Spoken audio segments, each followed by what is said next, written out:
Akidah Asy'ariyah ini kan perpanjangan dari apa yang disebut sebagai akidah kullabiyah. Ya, yaitu kredo-kredo keyakinan khususnya dalam bidang teologi yang dirumuskan oleh Muhammad bin Sa'id ibn Kullab. Ya, salah seorang tokoh mutakallim atau apologet pada era-era Imam Ahmad bin Hambal. Jadi Syariah itu ada residu-residu teologisnya itu. Iya, dari Ibnu Kullab, dan ini diakui resmi Ibnu Kullab sebagai bagian dari proto Asy'ariyah, ya, bagian dari. Maksudnya siapa yang ngakuin? Semua Asy'ariyah mengakui.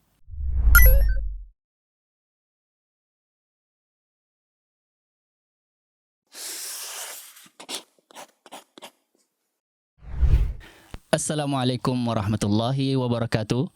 Kembali lagi di podcast Bisa Apa, bincang santai akidah dan pemikiran agama biar hidup tak lagi hampa. Seperti biasa, kita akan membincangkan persoalan-persoalan akidah dan pemikiran bersama narasumber-narasumber pilihan yang sudah kita undang di podcast kita yang tercinta ini. Tanpa berpanjang lebar, alhamdulillah di studio kita ini sudah ada salah satu narasumber kita di dalam program Ustadz Nidol Menjawab. Seperti biasa ada Ustadz kita, Ustadz Nidol. Kita langsung sapa. Assalamualaikum warahmatullahi wabarakatuh. Waalaikumsalam warahmatullahi wabarakatuh. Bagaimana kabar antum hari ini, Ustadz? Alhamdulillah baik. Alhamdulillah. Waktu lalu pun agak ngantuk. Oh, ngantuk ya?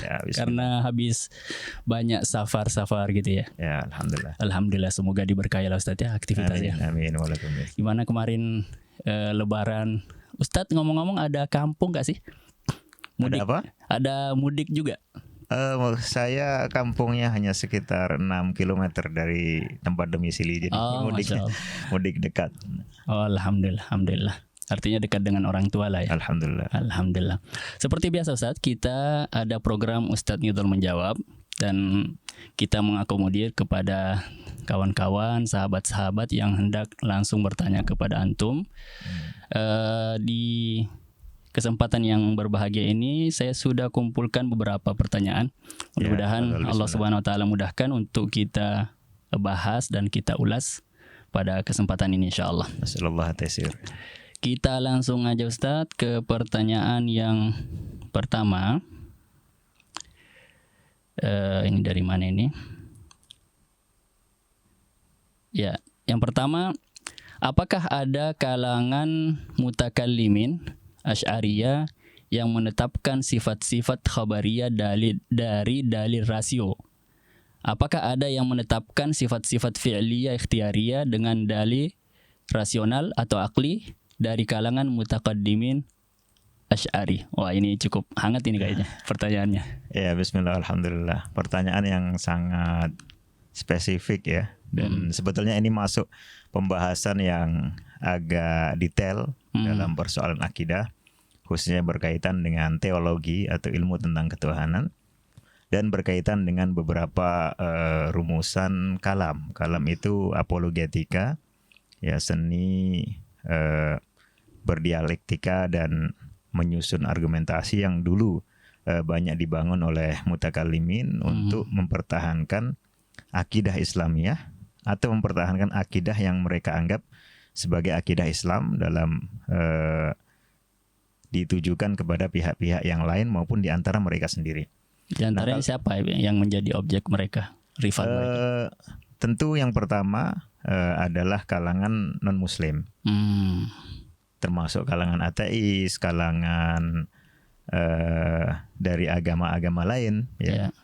Bahkan awal munculnya kalam ini kan seringkali diatribusikan kepada Jahm bin Safwan ketika dia berdebat dengan seorang Sumani. Sumani itu penganut satu aliran atau agama atau kepercayaan mungkin di anak benua India atau sekitarnya. Ya. Artinya berinteraksi dengan pihak lain. Tapi kemudian problemnya adalah kalam ini memunculkan banyak sekali teori, memunculkan banyak sekali konsep yang konsekuensinya itu seringkali dipandang oleh para ulama salaf dan ulama ahlu sunnah bertentangan dengan sekian banyak akidah yang sudah selama sekian waktu itu diwarisi oleh umat Islam dari sahabat dan Rasulullah SAW. Oh, artinya dari sejak awal udah banyak kritikan dari ulama. Tapi karena pertanyaan spesifik tentang satu kelompok atau satu sekte di dalam mutakallimin yang berafiliasi kepada Ahlus Sunnah wal Jamaah, terlepas apakah afiliasinya benar atau tidak, valid atau tidak, akurat atau tidak.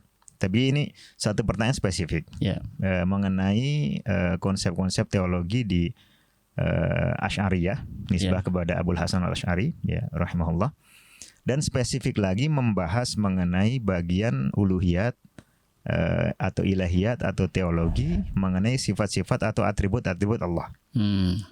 Lalu tadi ada istilah sifat khobariyah. Ya, apa tuh sifat khobariyah? Sifat khobariyah itu satu istilah di dalam pembagian sifat-sifat oleh kalangan mutakallimin menjadi dua. Sifat-sifat Allah Subhanahu wa taala, atribut dibagi menjadi sifat akliyah, yaitu sifat-sifat yang bisa langsung diketahui oleh seorang manusia berdasarkan pemikiran rasionalnya, berdasarkan analisis kognitifnya, ya, berdasarkan argumentasi atau dalil-dalil yang bisa langsung diputuskan tanpa orang ini membaca Al-Quran, tanpa orang ini mengetahui hadis-hadis Rasulullah SAW.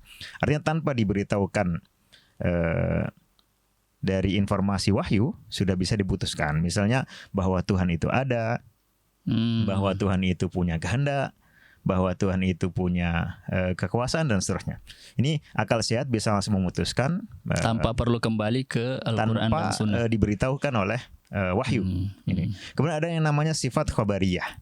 Sifat khobariyah itu sifat yang dianggap yang tadi itu sifat akliyah, Ustaz, ya? Itu sifat akliyah, artinya bisa langsung diketahui dari akal. Ya, tanpa khobar. Khobar itu artinya informasi. Informasi dari pihak luar, ya, dalam hal ini adalah dari wahyu, yang memberitahukan sifat-sifat Allah Subhanahu wa taala tersebut. Yang akal sehat tidak bisa langsung memastikan keberadaan dari sifat-sifat itu karena masih kategorinya belum bisa dipastikan ada atau tidak. Ya. Nah, kalau dalam pembagian seperti ini, ya, pembagian antara sifat akliyah dengan sifat khobariyah, kemudian ada pertanyaan apakah sifat khobariyah itu ada di kalangan Asy'ariyah yang menetapkannya menggunakan rasio atau akal. Ini sebetulnya kan tidak sesuai dengan definisinya. Gimana tuh maksudnya? Yang disebut sifat khobariyah itu kan sifat yang tidak bisa diketahui langsung melalui akal atau rasio. Jadi kalau ditanyakan apakah sifat-sifat ini ditetapkan dengan rasio, sama saja dengan menggolongkan sifat ini sebagai sifat akliyah tadi. Iya, karena kalau udah ditetapkan dengan akal berarti kan masuk ke kategori pertama. Masuk kategori yang pertama. Disebut sifat khobariyah adalah karena dia tidak bisa ditetapkan langsung dengan akal. Tapi sifat-sifat yang akliyah tadi itu juga ada di dalam khobar, ada dalam wahyu, ada Quran, dalam sunnah. Tapi karena dia bisa ditetapkan tanpa misalnya seseorang itu mengetahuinya dari Quran atau sunnah, makalah disebutlah sebagai sifat akliyah. Nah, yang belum bisa dipastikan dengan akal, tetapi nantinya bisa diketahui berdasarkan informasi dari Quran dan sunnah, inilah yang disebut sebagai sifat khobariyah. Ini pertama ya dari pengertiannya. Nah, mungkin maksud dari pertanyaannya adalah sifat-sifat yang sebetulnya khobariyah, ya, tetapi sebagian menggolongkannya sebagai sifat akliyah. Ini mungkin yang dimaksud, ya. Atau lebih spesifik lagi, sifat-sifat yang biasanya diperselisihkan, seperti apakah Allah Subhanahu wa taala punya wajah atau tidak. Apakah Allah Subhanahu wa taala punya tangan atau tidak? Kemudian tangannya satu ataukah dua? Ataukah banyak? Nah, ini kan sering diperdebatkan, diperselisihkan. Nah, kalau spesifik mengenai hal ini, pertanyaannya misalnya apakah ada dari kalangan Asy'ariyah yang menetapkan wajah Allah, yang menetapkan tangan Allah, yang menetapkan dua mata Allah Subhanahu wa taala menggunakan rasio, artinya menganggapnya sebagai sifat akliyah? Jawabannya ada. Ya. Oh, ada. Ada. Dan saya tidak tahu persis apakah Abul Hasan al-Asy'ari termasuk yang seperti itu atau tidak. Tapi dari referensi yang ada, yang bisa kita telusuri, tampaknya tidak. Beliau menggolongkan sifat-sifat itu sebagai sifat-sifat khobariyah. Ya, walaupun ini tidak bisa kita pastikan 100%. Tapi dari kalangan sepeninggal beliau, kalau tidak salah seperti Abu Ishaq al-Isfirayini, ya, diceritakan oleh muridnya Al-Juwaini Abul Qasim Al-Ansari An-Nisaburi, diceritakan oleh beberapa kalangan yang lain yang jauh setelah beliau. Saya tidak ingat persis apakah Al-Juwaini sendiri menceritakan itu atau tidak. Menceritakan adanya sekelompok Asy'ariyah yang menetapkan bahwa Allah itu punya wajah sekaligus punya tangan menggunakan dalil rasional. Tanpa pakai wahyu. Ya, tanpa pakai wahyu. Dalam arti seandainya pun tidak ada penjelasan atau penegasan mengenai itu dari wahyu, tetap bisa ditetapkan dicerna oleh rasio gitu. Rasional. Ya. Kalau tidak salah Abu Ishaq itu mengatakan kalangan ini berpandangan bahwa qad kana fil aqli ma yadullu ala sifatin atau ala sifatain. Dalam akal sehat rasio itu ada dua sifat. Yang bisa langsung ditunjukkan oleh analisis atau penalaran, ya, analisis rasional, bahwa Allah punya dua sifat itu. Sifat yang pertama adalah yaqtadi al-istifa fil ifham wat taklim wal iqbal. Sifat pertama adalah sifat yang digunakan oleh Allah Subhanahu wa taala atau dipakai oleh Allah Subhanahu wa taala untuk memberikan keistimewaan kepada pihak tertentu, yaitu kepada sebagian makhluknya ketika komunikasi, ya, ketika dihadapi. Nah, sifat itu akal sehat tidak punya sebutannya karena sebutan itu kan berasal dari bahasa, ya, berasal dari wahyu, berasal dari kosakata di dalam bahasa Arab. Nah, tapi kemudian datanglah wahyu untuk menyebut sifat itu sebagai wajah Allah Subhanahu wa taala. Kemudian ada juga di dalam penalaran rasional itu sifat yang menunjukkan al-istifa bil khalqi, menunjukkan pengistimewaan ketika Allah Subhanahu wa taala menciptakan pihak tertentu, menciptakan makhluk tertentu. Ini yang kemudian di dalam syariat disebut sebagai yadain atau dua tangan. Jadi ada jawabannya sebagian kalangan Asy'ariyah khususnya dari kalangan mutaqaddimin yang bukan hanya menetapkan Allah punya wajah dan punya tangan menggunakan asar, ya, menggunakan tradisi dari kalangan salaful ummah atau generasi terdahulu dari sahabat tabi'in, yang akarnya tentu saja dari Al-Quran dan dari hadis-hadis Rasulullah SAW, tetapi juga menetapkan itu menggunakan dalil-dalil atau argumentasi rasional. Berarti kesimpulannya memang kan selama ini kalau framingnya ataupun mungkin yang selama ini yang ya Bu, saya pribadi sering mendengar bahwa dari kalangan kontemporer lah, mungkin istilah ya, kalau tidak keliru istilahnya, bahwa ulama-ulama Asy'ariyah itu justru tidak menetapkan. Yang terkena yang populer kan misalnya harus menetapkan. Ya, Asy'ariyah itu kan memang satu nama, ya. Dengan sebutan kelompoknya adalah Asy'ariyah, berafiliasi ke Abul Hasan Al-Asy'ari. Tapi dalam perkembangannya kan menjadi banyak aliran, gitu. Yang kalau kita simplifikasikan terkait dengan pembahasan ini ya ada dua aliran atau bahkan tiga, ya. Aliran yang menetapkan intinya ada yang sifat-sifat menetapkan itu, ya. Ada yang menetapkan khususnya dari kalangan yang disebut tadi di pertanyaan sebagai mutaqaddimin, kalangan terdahulu. Ya, Abul Hasan Al-Asy'ari, kemudian murid-murid beliau seperti Ibnu Mujahid, ya, Abul Hasan At-Tabari, kemudian generasi setelah itu khususnya adalah Abu Bakar Al-Baqillani. Gitu. Kemudian ada kalangan yang menafikan itu. Oh, ada juga yang menafikan. Ada kalangan yang menafikan itu dengan berbagai macam alasan, ya. Kemudian ada kalangan yang meragukan itu. Nah, meragukan ini misalnya Ar-Razi, misalnya Al-Amidi, sikapnya adalah abstain. Abstain apakah sifat-sifat ini ada ataukah tidak. Ya, tidak memastikan, ya. Tidak memastikan. Kalau dalam agama kan ada istilah agnostik. Ya, tidak mengatakan pasti iya, tidak mengatakan pasti tidak, tapi bisa iya, bisa tidak. Gitu. Nah, ada juga kalangan tegas-tegas menafikan. Tapi dua-duanya ini yang menafikan maupun meragukan biasanya dari kalangan semenjak eranya Al-Juwaini atau sedikit masa sebelum beliau. Jadi kalau ada pernyataan atau statement yang mengatakan bahwa Asy'ariyah itu tidak menetapkan sifat wajah ataupun sifat-sifat khabariyah tadi, itu berarti jelas keliru, ya? Ya, itu mungkin maksudnya adalah Asy'ariyah tertentu. Karena memang dua kalangan. Tapi kalau secara general begitu, global begitu, Asy'ariyah, ya Tamim, tentu tidak akurat. Karena kita jadinya melupakan Asy'ariyah malah yang generasi awal. Sebenarnya generasi awal ini kan generasi klasik. Klasik itu artinya lama dan menjadi acuan untuk seterusnya. Gitu. Itu tidak bisa kita lupakan. Kecuali kalau yang dimaksud adalah Asy'ariyah secara spesifik di masa tertentu atau di periode tertentu atau yang populer di lingkungan tertentu. Nah, saya ingin katakan bahwa Asy'ariyah yang menetapkan itu jelas ada. Lalu yang menetapkan ini ada yang tetap menggolongkan itu sebagai sifat khobariyah, sifat yang baru diketahui dari Quran dan Sunnah. Tentu ini berarti juga terbangun dalam dasar epistemologis bahwa Quran dan Sunnah itu cukup kuat untuk dijadikan sebagai argumen menetapkan atribut Tuhan. Bahkan kalangan ini terkenal menetapkannya dengan hadis-hadis yang sahih walaupun hanya diriwayatkan oleh 1-2 orang yang disebut sebagai hadis ahad itu. Nah, ini ada basis epistemologinya juga yang mendasari itu. Sehingga yang menolak itu kadang-kadang juga berbasis pada tidak menerimanya. Mereka tidak menerima sifat-sifat Allah ditetapkan hanya dengan dalil-dalil dari wahyu tadi. Iya. Kalau yang bagian itunya tadi Ustaz, yang sifat-sifat fi'liyah ikhtiyari apa itu?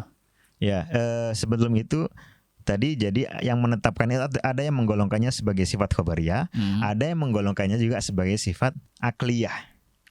Bisa diketahui dari akal sehat. Artinya tanpa wahyu pun sudah bisa ditetapkan. Kemudian pertanyaan yang kedua ini tentang sifat apa? Apakah ada yang menetapkan sifat-sifat fi'liyah ikhtiyariyah dengan dalil rasional atau akli dari kalangan mutaqaddim Asy'ariyah? Secara umum Asy'ariyah itu kan terkenal punya persoalan dalam perkara ini. Dalam perkara sifat fi'liyah atau sifat ikhtiyariyah. Persoalannya apa maksudnya? Mengingkari bahwa Allah Subhanahu wa taala itu menyandang perbuatan-perbuatan. Dianggap bahwa perbuatan Tuhan itu adalah sesuatu yang terpisah atau di luar, yang jelas tidak disandang oleh zat Tuhan. Jadi maksudnya bagi Asy'ariyah itu Allah itu tidak melakukan perbuatan? Melakukan perbuatan itu dianggap sama dengan menciptakan perbuatan. Berarti kan perbuatan itu tidak disandang oleh Tuhan, tidak ada pada diri Tuhan. Nah, ya kan? Ada dua teori yang kemudian diajukan. Pertama, mengatakan bahwa perbuatan Tuhan itu adalah hasil dari perbuatan itu sendiri. Sebentar. Agak rumit ya. Iya. Ya, memang ini inti persoalan di dalam akidah Asy'ariyah. Tapi seringkali bahkan justru tidak begitu dibahas oleh orang. Coba diulang lagi Ustaz, apa? Anda mencatat. Ya, jadi misal ada satu statement Allah Subhanahu wa taala menciptakan langit. Ya, Allah Subhanahu wa taala menciptakan bumi, Allah Subhanahu wa taala menciptakan matahari. Ya. Kita kan bisa memahami dengan pemahaman normal, ada Allah Subhanahu wa taala, jelas. Kemudian ada perbuatan menciptakan bumi. Ya. Lalu muncullah bumi sebagai hasil dari perbuatan. Jadi ada fa'il, ada pelaku dari perbuatan. Oh ya, kita ada belajar fi'il. bahasa kembali ke kaidah bahasa Arab ya. Ya, kaidah bahasa Arab, kaidah rasional. Oke. Disebutkan oleh Imam Al-Bukhari misalnya di dalam buku Khalqu Af'alil Ibad, disebutkan oleh beliau dalam Sahih Bukhari sendiri. Ada pelaku perbuatan. Dalam hal ini pelaku perbuatan penciptaan bumi ya Allah Subhanahu wa taala. Fa'il. Sebagai fa'il. Ya, fa'il. Kemudian ada fi'il. Ada perbuatan. Perbuatan itu adanya kan pada diri sang fa'il. Ya, disandang oleh sang pelaku. Perbuatan menciptakan itu tadi. Iya, betul. Yang tentunya didahului oleh kehendak. Gitu. Jadi tidak terus-terusan menciptakan bumi. Ya, tidak secara azali abadi menciptakan bumi, tapi menciptakan bumi pada saat tertentu setelah menghendakinya. Kemudian dari hasil perbuatan itu barulah muncul apa? Makhluk. Barulah muncul bumi yang diciptakan. Ya, munculnya langsung setelah diciptakan, jadi ya kemudian muncul. Allah Subhanahu wa taala menciptakan. Allah Subhanahu wa taala ada. Kemudian Allah Subhanahu wa taala menciptakan bumi, maka buminya pun ada. Nah, ini kan ada tiga hal yang bisa kita pilah secara jelas dengan akal pikiran yang sehat. Nah, tapi yang menjadi persoalan apa? Yang menjadi persoalan adalah kalau yang tadi kan memang udah jelas banget itu secara Akidah Asy'ariyah ini kan perpanjangan dari apa yang disebut sebagai akidah kullabiyah. Ya, yaitu kredo-kredo keyakinan khususnya dalam bidang teologi yang dirumuskan oleh Muhammad bin Sa'id ibn Kullab, ya, salah seorang tokoh mutakallim atau apologet pada era-era Imam Ahmad bin Hambal. Jadi Syariah itu ada residu-residu teologisnya itu. Iya, dari Ibnu Kullab, dan ini diakui resmi Ibnu Kullab sebagai bagian dari proto Asy'ariyah, ya, bagian dari. Maksudnya siapa yang ngakuin? Semua Asy'ariyah mengakui. Oh gitu. Ya, kalau kita baca buku-buku Asy'ariyah dari Ar-Razi, dari Al-Amidi, dari Al-Juwaini, semuanya mengakui itu. Dan artinya ini tidak jadi masalah. Yang jadi masalah adalah akidah ini memang waktu itu kontroversial sekali. Ya, zamannya Imam Ahmad bin Hambal dan seterusnya, yang intinya adalah menganggap bahwa Tuhan itu tidak menyandang satu atribut yang bersifat dinamis. Sebentar, kalimat menyandang itu kan maksudnya apa itu? Menyandang sifat itu artinya sifat itu ada padanya. Ada apa padanya? Dalam bahasa Arab adalah qaimun bidati. Qaimun bidatil rabbi. Ya, qaimun billah. Ya. Qaimun billah itu kan disandang oleh Tuhan. Misalnya supaya saya lebih paham saat ya. Misalnya saya mengangkat botol ini, maka perbuatan mengangkat ini saya sandang gitu. Ya, disandang oleh sang pelaku. Oh, oke. Ya kan?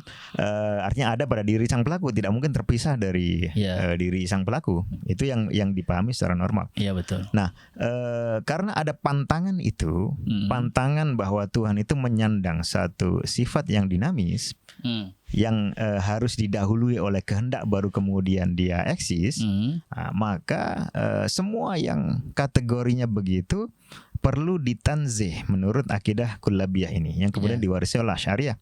Ya, perlu dihindari.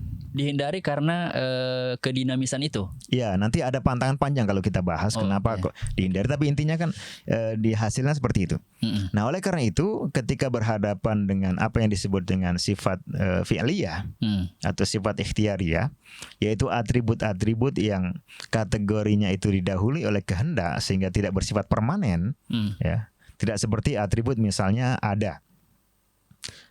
Walaupun itu adalah identik dengan zat itu sendiri. Atribut misalnya kudroh, punya kemampuan. Kan secara azali sampai abadi Tuhan punya kemampuan. Punya pengetahuan. Secara azali sampai abadi Tuhan punya pengetahuan. Tidak perlu Tuhan hidup misalnya. Secara azali abadi kapan saja Tuhan hidup. Betul. Tidak perlu berkehendak untuk hidup terus baru hidup. Iya, betul. Ya kan? Nah, adapun melakukan satu perbuatan seperti misalnya menciptakan bumi, memberi rezeki, termasuk juga berbicara kepada seorang nabi ataupun seorang malaikat, ini kan normalnya adalah didahului kehendak. Betul. Nah, ini yang dihindari. Tapi justru dihindari. Ini yang justru dihindari, dan itulah yang jadi persoalan selama berabad-abad ya. Nah, ketika ini dihindari, kita langsung masuk ke konsekuensinya, implikasinya. Ketika ini dihindari, maka kemudian ada pertanyaan. Terus bagaimana perbuatan Tuhan akan diposisikan? Betul. Apakah dia ada pada diri Tuhan atau tidak? Ya kan? Jawabannya tentu tidak. Ketika dikatakan tidak, maka pertanyaannya dia ini ada atau enggak? Iya. Perbuatan menciptakan bumi itu ada atau tidak? Jelas ada. Belum tentu. Ada dua jawaban yang kemudian berkembang. Jawaban pertama adalah dia ada. Dia ada. Tapi kan jelas tidak ada pada diri Tuhan. Tidak disandang oleh Tuhan. Oke. Maka dia ini ada, tetapi dia ini adalah hasil dari perbuatan itu sendiri. Aduh, ini rumit. Ada, tapi merupakan hasil perbuatan sendiri. Jadi perbuatan menciptakan bumi adalah bumi itu sendiri. Perbuatan implikasinya menjadi seperti bumi itu sendiri. Ya, tidak paham tidak apa-apa. Karena ini memang agak rumit dan absurd. Iya betul. Makanya dikritik oleh semua. Agak kayak tidak make sense gitu semua sekte yang lain. Termasuk dikritik habis-habisan oleh sekte atau kelompok Maturidiyah. Oh, Hatta Maturidiyah sendiri. Iya, dan sangat tajam persoalan ini, karena bayangkan ya, bagaimana seseorang bisa memahami bahwa Tuhan menciptakan bumi, tapi perbuatan menciptakan bumi itu adalah bumi itu sendiri. Oh iya, emang. Nanti kan begini konsekuensinya. Menurut sebagian kritikus atau analis dari Maturidi misalnya, kalau menciptakan bumi adalah bumi itu sendiri, sementara bumi itu kan ada karena diciptakan. Karena betul. Bumi itu ada karena ada perbuatan menciptakan bumi oleh Tuhan. Iya benar. Iya kan? Benar. Kalau perbuatan menciptakan bumi itu adalah bumi itu sendiri, berarti bumi ini ada karena bumi itu sendiri. Ya itu kurang make sense ya. Jadi dia implikasinya luar biasa sebetulnya. Benar. Tapi karena pembahasan Tapi ini jarang didalami. kritikan itu justru dari Maturidi sendiri ya. Bukan hanya dari Maturidi, banyak kalangan. Maksud saya ini selama ini kan Maturidi sama Asy'ari kan sangat identik sekali ya. Bukan. Selama ini bukan begitu. Itu masa-masa akhir saja ketika ada harmonisasi, ada upaya mendekatkan. Ya terutama di negara kita misalnya kalau disebut Asy'ariyah. Makanya itu bisa dikatakan sebagai salah satu Asy'ariyah Maturidiyah gitu. Salah satu ciri khas dari kredo-kredo akidah Asy'ariyah. Kenapa disebut ciri khas? Karena membedakan dengan yang lain-lain.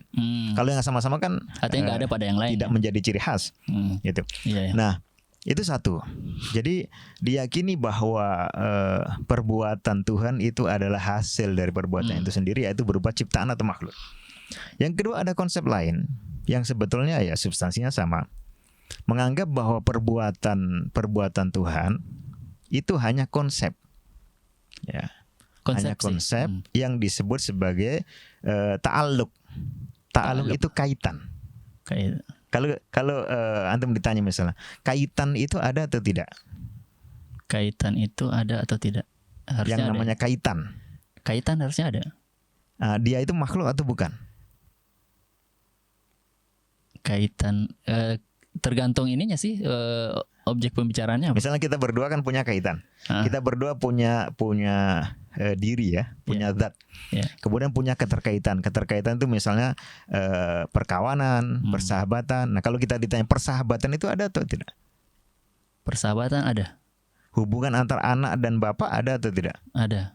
Berarti dia satu makhluk sendiri atau apa? Iya. Satu makhluk.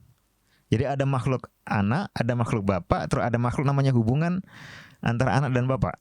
Ya, mengikat dua itu. Itu disebut. Enggak. Jadi makhluknya hanya dua itu saja. Hanya dua itu saja. Misalnya Anto berkawan dengan Budi. Sementara persahabatan ini hanya konsep. Makhluknya adalah Anto dan Budi itu saja. Oh, iya. Hubungan di antara keduanya ini hanya konsep. Hanya ada di dalam pikiran saya. Hanya dipahami oleh akal pikiran. Dan nggak ada wujudnya. Tapi tidak ada wujud nyatanya secara eksternal. Itulah hubungan. Ya. Oke, paham ya. Dan memang kita tidak bahas kalangan filosof yang menganggap bahwa yang namanya hubungan atau idhofa atau alaqah ini betul-betul ada. Itu di luar bahasan. Tapi dalam bahasa normal hubungan itu ya dipahami sebagai sebuah konsep. Jadi konsepsi akal saja, nggak ada sesuatu yang hanya dipahami tanpa dia punya wujud nyata. Nah, teori keduanya itu begini, menganggap bahwa perbuatan mencipta oleh Tuhan itu hanya satu konsep. Ya, kemudian disebut sifatul fi'ali. Ya, atribut aktif itu hanya sebuah konsep. Karena sebuah konsep dia tidak betul-betul ada. Maka tidak perlu ditanya dia ada pada diri Tuhan ataukah ada pada diri makhluk. Karena dia dianggap tidak ada. Tapi ini juga tidak kalah absurd ya. Kalau perbuatan mencipta itu hanya konsep, bagaimana sebuah konsep yang dia tidak ada, tidak betul-betul ada, hanya virtual, itu bisa menghasilkan sesuatu yang ada, sesuatu yang konkret. Benar. Sesuatu yang abstrak kok bisa menghasilkan sesuatu yang konkret. Ini kan bisa jadi jangan-jangan ada sekian banyak benda-benda konkret yang muncul hanya dari konsep-konsep. Yang konsep itu pun tidak ada pada diri Tuhan, tidak ada pada diri siapapun. Ini luar biasa kalau implikasinya ini betul-betul dicermati dan dibedah. Sangat nyata sih absurditasnya itu. Ya, kita mungkin kepanjangan ya membahas ini. Tapi ini memang sulit kalau tidak dijabarkan karena ini peristilan teknis ya, yang punya akar pembahasan panjang. Tapi kembali kepada pertanyaannya. Pertanyaannya apa tadi? Apakah ada sifat ada yang menetapkan sifat fi'liyah dengan akli? Nah, karena umumnya dari Asy'ariyah Asy'ariyah dan ini pandangan resmi dan pandangan hampir semua Asy'ariyah adalah tidak menetapkan ya keberadaan atau eksistensi atau kenyataan dari sifat fi'li atau sifat ikhtiyariyah ini. Sehingga maka tentu mereka juga tidak menetapkan secara akal, membahas argumentasinya. Betul. Justru membahas argumentasi untuk menyatakan bahwa sifat ini tidak betul-betul ada pada diri Tuhan. Satu. Tapi sebagai tambahan begini, tokoh yang sangat terkenal yaitu Abu Abdillah Ar-Razi, ya, terkenal dengan nama Fakhruddin Ar-Razi.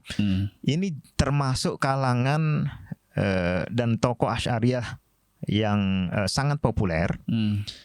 Beliau mengkritisi persoalan ini.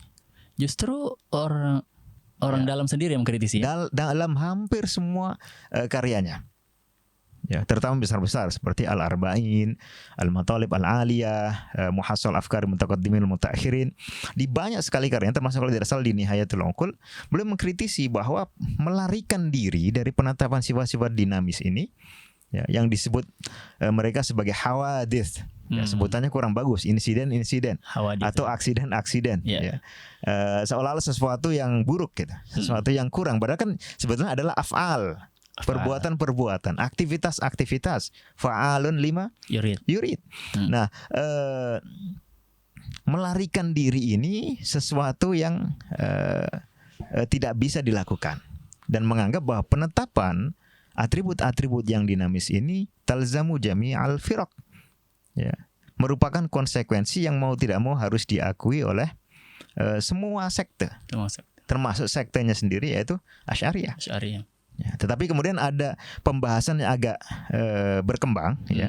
Awalnya mengatakan ini harus tetap ditetapkan, tapi dalam makna-makna yang virtual, yang abstrak, yang konseptual tadi. Bukan betul-betul punya wujud nyata. Tapi di sebagian pembahasan yang lain beliau lebih tajam lagi kritikannya. Kalau tidak ada wujud nyata ya sama aja tidak ada. Kemudian bagaimana ada bagaimana dua hal itu berhubungan, ya, antara perbuatan mencipta dengan hasil ciptaan, kalau perbuatan menciptanya ini tidak betul-betul ada. Nah, gitu. Betul. Jadi ini sudah mendapatkan otokritik dari dalam tubuh Asy'ariyah sendiri, apalagi dari luar. Nah, dan sampai sekarang seingat saya tidak ada argumentasi yang mampu menyangkal gugatan Ar-Razi ini gitu. Betul. Secara rasional ya. Apalagi secara revelasional, secara wahyu. Siap. Karena wahyu banyak sekali menetapkan perbuatan dilakukan oleh Allah Subhanahu wa taala. Masya Allah, ini satu pertanyaan luar biasa. Tadi itu terus terang saya masuk ke sini agak migren. Pas habis mendengarkan penjelasan ini lumayan kayaknya tambah migren. Ya, itu jawaban dari Ustadz kita, Ustadz Nidol, terkait pertanyaan pertama. Saya lupa membawakan nama penanyanya, mohon maaf. Insya Allah lain kali kita sebutkan. Ini yang dari YouTube? Dari YouTube ya, dari YouTube. Ya, wallahu a'lam. Tapi saat kita langsung masuk ke pertanyaan kedua dari saudara kita ini. Ustadz, aku tanya tentang mendahulukan kemanusiaan di atas nilai-nilai akidah. Saat ini sebagian orang mempertentangkan kedua hal ini untuk kasus Palestina misalnya, sampai dipopulerkan quote, tidak boleh menjadi Muslim untuk membela Palestina. Tidak boleh.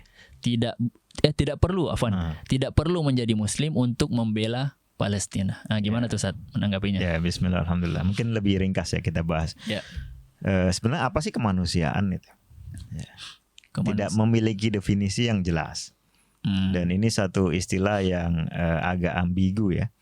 Kalau yang dimaksud kemanusiaan adalah memanusiakan manusia, ya memang manusia mau bukan manusiakan bagaimana lagi gitu. Memang udah manusia gitu. Memang dia kan identitasnya kita identifikasi sebagai manusia.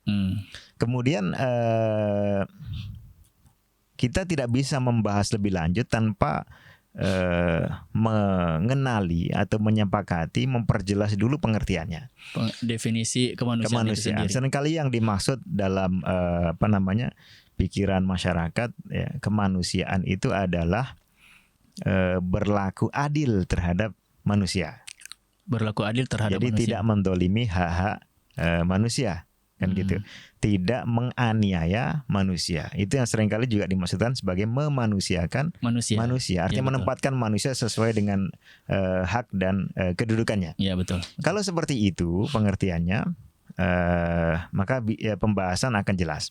Karena ada juga pengertian kemanusiaan itu dalam arti humanisme sebagai satu paradigma pemikiran adalah merujukkan kebenaran ataupun keputusan mengenai sikap yang seharusnya diambil kepada manusia. Jadi menjadikan manusia sebagai sentral atau tolok ukur.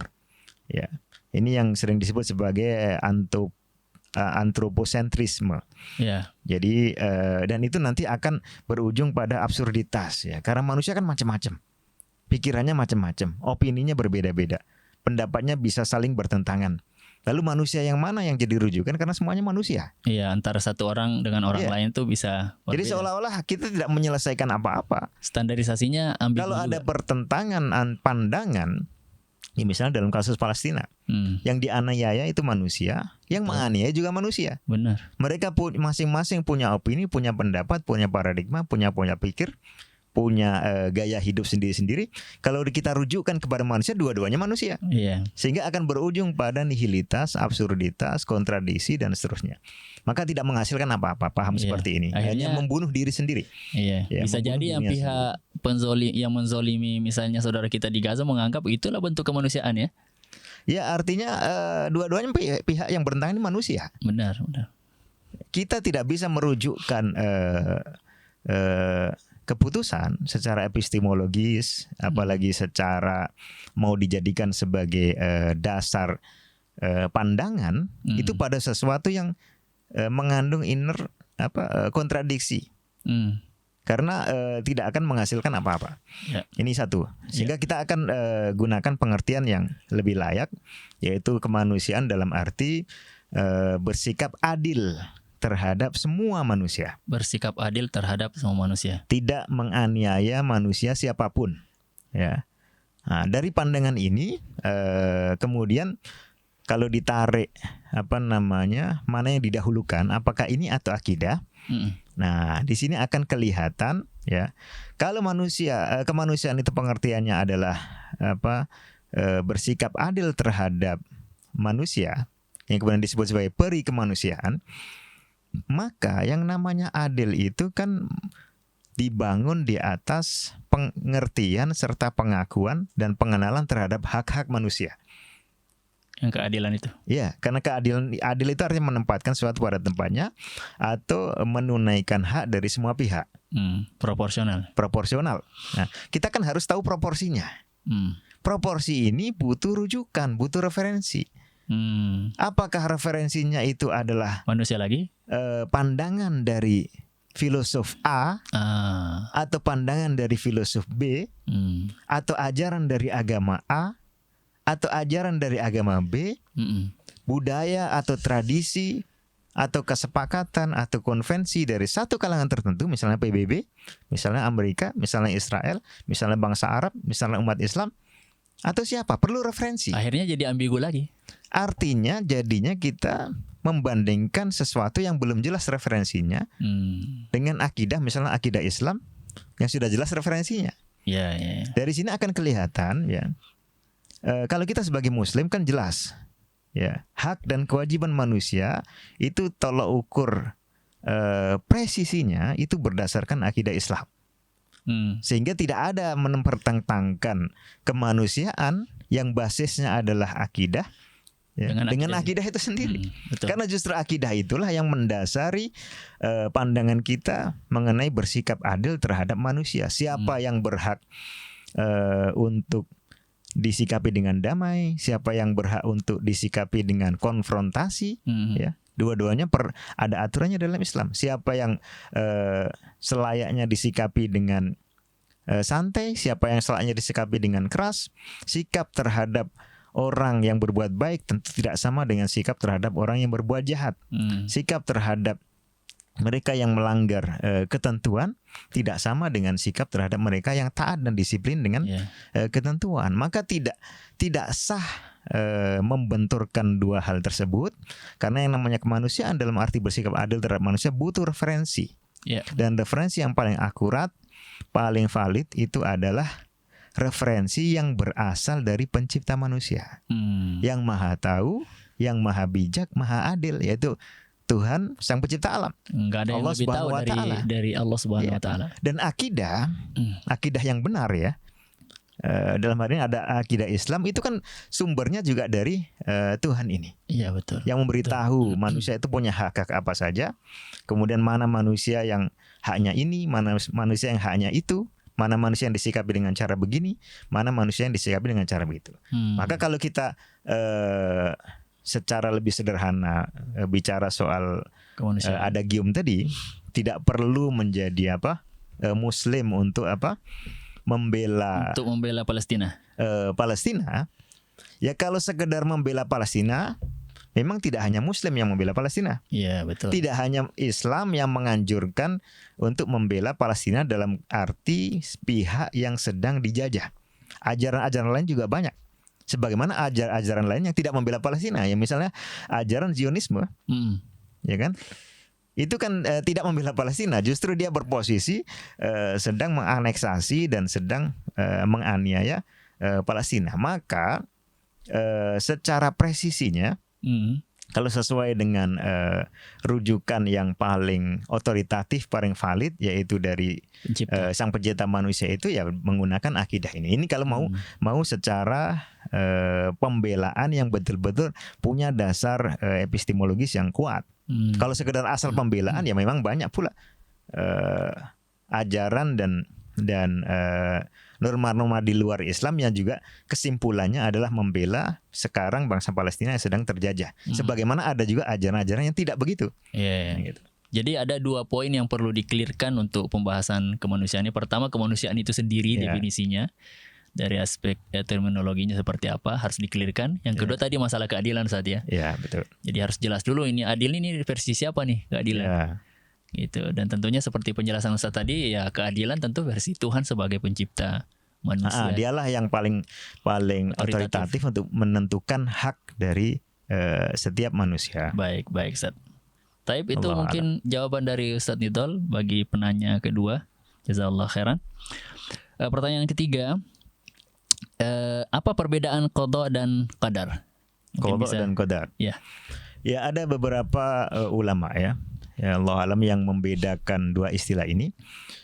Tapi yang lebih valid sesuai dengan penggunaannya di Al-Quran, di Sunnah adalah qada dan qadar itu punya pengertian yang sama-sama terbagi. Punya pengertian yang sama-sama terbagi. Qada artinya keputusan, qadar artinya penentuan. Keputusan dan penentuan. Keputusan dan penentuan. Ya.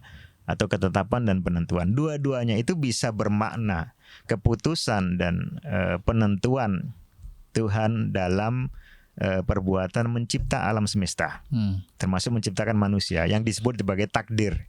Takdir sama dengan qadar. Ya, qada dan qadar itu sama-sama bisa berarti takdir. Jadi keputusan dan penentuan dalam penciptaan. Jadi menciptakan apa saja, kapan saja, takarannya bagaimana, spesifikasinya bagaimana, itulah takdir yang bisa disebut qada, bisa juga disebut qadar. Walaupun secara jadi takdir itu meliputi qada dan qadar. Bukan meliputi qada dan qadar ini dua istilah yang sama-sama bisa mengacu kepada takdir. Ya, sama-sama bisa mengacu kepada takdir. Walaupun secara bahasa kata qada itu lebih berkonotasi pada aspek pemutusannya, diputuskan begini, ya kan? Aspek adapun qadar itu lebih kepada aspek takarannya, ditentukan dengan sifat apa, kemudian ukurannya seberapa dan seterusnya. Tapi sama-sama adalah penciptaan dengan segala macam rinciannya. Ini satu pengertian pertama. Pengertian kedua, qada dan qadar dalam arti tasyri'. Tasyri' itu pensyariatan atau penetapan ajaran. Jadi keputusan atau ketentuan mengenai ajaran yang harusnya dilakukan oleh seorang hamba. Ya, syariat itu sendiri. Ya. Ya, misalnya wa qadha rabbuka alla ta'budu illa iyyah. Ini kan qadha. Ya. Qadha tapi bukan dalam arti menciptakan. Ya, membuat menyuruh, ajaran. mengajarkan, memerintahkan, mengatur secara apa yang seharusnya dilakukan. Ya.